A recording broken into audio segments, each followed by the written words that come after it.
Sutowijoyo yang bergelar Panembahan Senopati berkuasa sejak tahun 1586 hingga 1601. Kemudian digantikan oleh putranya Raden Mas Jolang yang menggunakan gelar Susuhunan Hanyokrowati hingga tahun 1613.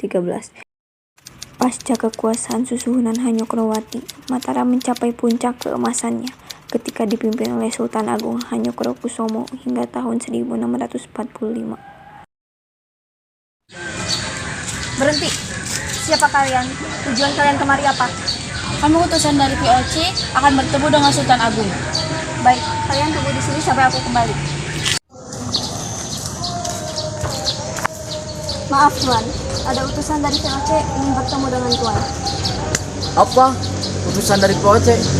Mau apa orang-orang itu datang kemari? Maaf Tuan, hamba sendiri tidak tahu tentang itu. Baiklah, bawa mereka ke sini dengan rasa hormat. Baik Tuan.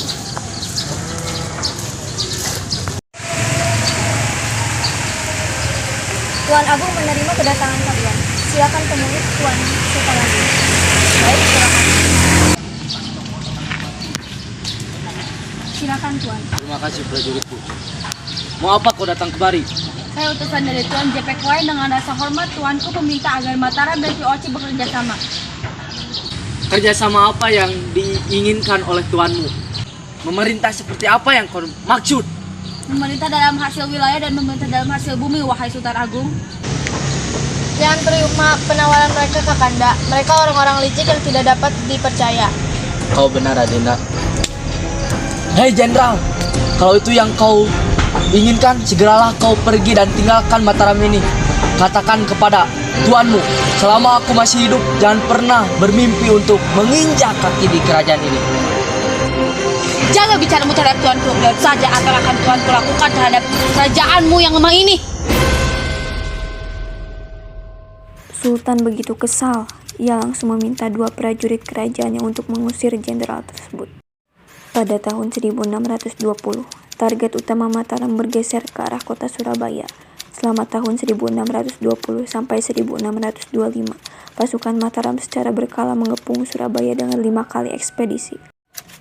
5 tahun kemudian, tepatnya pada tahun 1629, Sultan Agung mengirimkan pasukan untuk melakukan penyerangan terhadap VOC. Namun serangan ini gagal akibat medan yang terlalu berat. Lalu, pada tahun 1632, saat merencanakan peperangan, ada seorang suruhan VOC yang menyamar untuk memata-matai mereka. Sehingga rencana Sultan Agung untuk menyiapkan peperangan diketahui oleh Jenderal VOC yang dipimpin oleh J.P. Koen. Prajurit! Ada apa Tuan?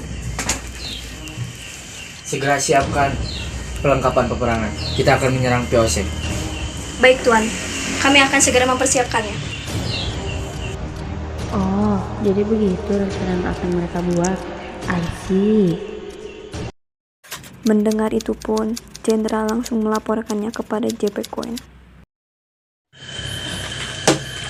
Lapor Tuan. What's wrong? Saya punya berita penting Tuan. Mataram sedang mempersiapkan peperangan yang akan ditujukan kepada kita Tuan. Apa?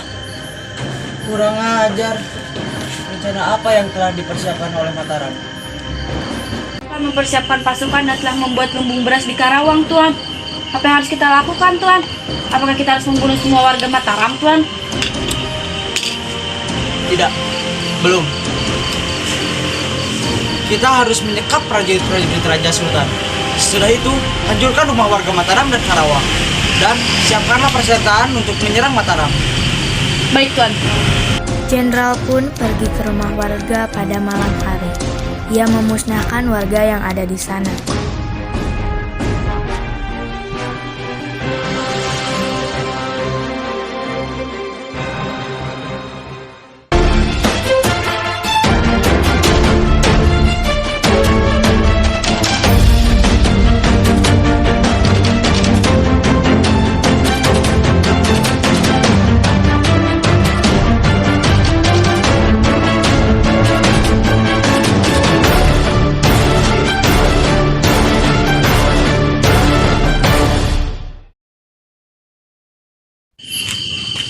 Lapor Tuan. Iya, Saya sudah memusnahkan semua warga-warga dan mencekap semua prajurit Mataram, Tuan, seperti yang sudah diperintahkan, Tuan. Bagus. Pastikan tidak ada yang tersisa bagi Mataram. Kita tunggu saja hingga Mataram sampai ke Batavia dengan membawa pasukan yang lemah itu. Sementara itu, kondisi Mataram sangatlah buruk. Mataram lalu melakukan penyerangan terhadap VOC dan menuju ke Batavia. Tetapi penyerangannya gagal. Anak buah Mataram semua mati di perjalanan. Sultan, apa yang harus kita lakukan? Kita sudah kalah, Sultan. Tidak, kita belum kalah. Masih ada harapan. Tapi Sultan, banyak prajurit yang tewas akibat perjalanan yang melelahkan. Senjata kita pun tidak sebanding dengan senjata VOC, Tuan.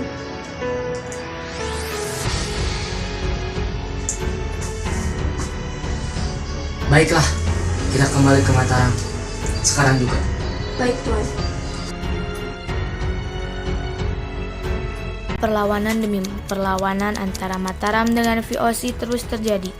Banyak daerah-daerah Mataram yang melakukan pemberontakan ingin cepat merdeka. Naas, pada akhirnya Sultan Agung wafat pada tahun 1645. Pasca kematian Sultan Agung, pemerintahan Mataram digantikan oleh Amangkurat yang justru bekerja sama dengan VOC. Pada masanya terjadi pemberontakan yang dilakukan oleh Trunajaya yang tidak setuju jika Mataram harus bekerja sama dengan VOC.